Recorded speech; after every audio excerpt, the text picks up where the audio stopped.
morning mga bossing at okay tayo dyan. Mga bossing, pauwi na kami, no? Pumunta lang kami sa bahay ng kuya ko. And then takbong lang tayo, takbong bagal. Takbong lasingin na. Ayun naman, anyway, sabi ko nga, pagka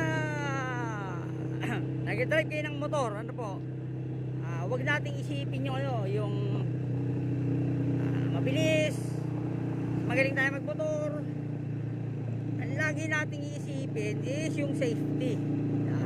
Hindi lang natin, kundi pati yung mga drivers and riders around us. Okay?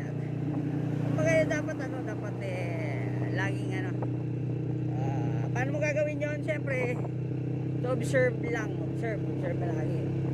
Pag hindi ka nag-observe, pinabayaan mo lang yan. Talagang wala naman. So yun, at isa pang importante ulit, yung yung lagi ito. Teka lang, ang bilis niya ayun nga, yun lang. Basta mag-observe lang kayo. Then after observing or on observing, lagi tayong maging kagaya na may nahulog na tali, hindi mo alam kung ano yun. Laging maging defensive at laging dapat hindi ka lang advance or ano ba yun, hindi ka lang advance mag-isip ko dapat malawak ang iyong yung mata mo. So kagaya nito, may bus sa kaliwa, may truck.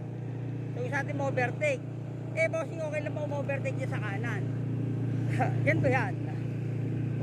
Kung saan mo mas actually mali yan sana, pero nalalaman mo ba ako ng overtake niya sa kaliwa at may, di ba, may kailangan pa akong pinahan dyan or di ba, dito na lang ako. Dito man yan so dapat ang mata mo, dapat nandun na ako sa harap ng truck na yan. Okay, nagdaga pa yung bilis. Nagdaga mo ba? Nagdaga mo ba?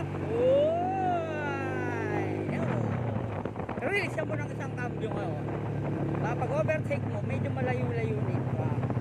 Pero actually, mas safe pa rin yan. Baka yung mga lasing, hayaan mo mga pangit yan. No, just joking. At yun nga, ang lagi mga bossing, safety ng iba at, di ba? Basta safety ng lahat lang. Paano magagawin yun? Sasabihin ko ulit.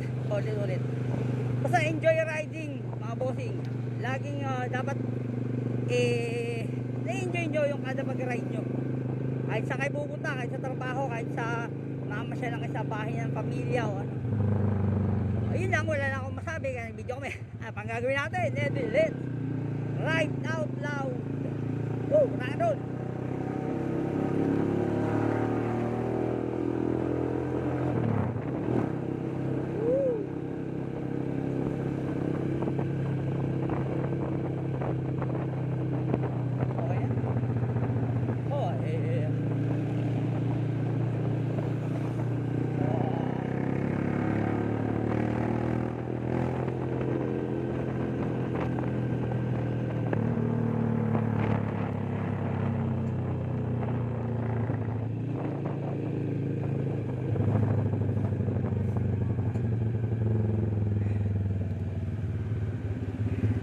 Tayo na.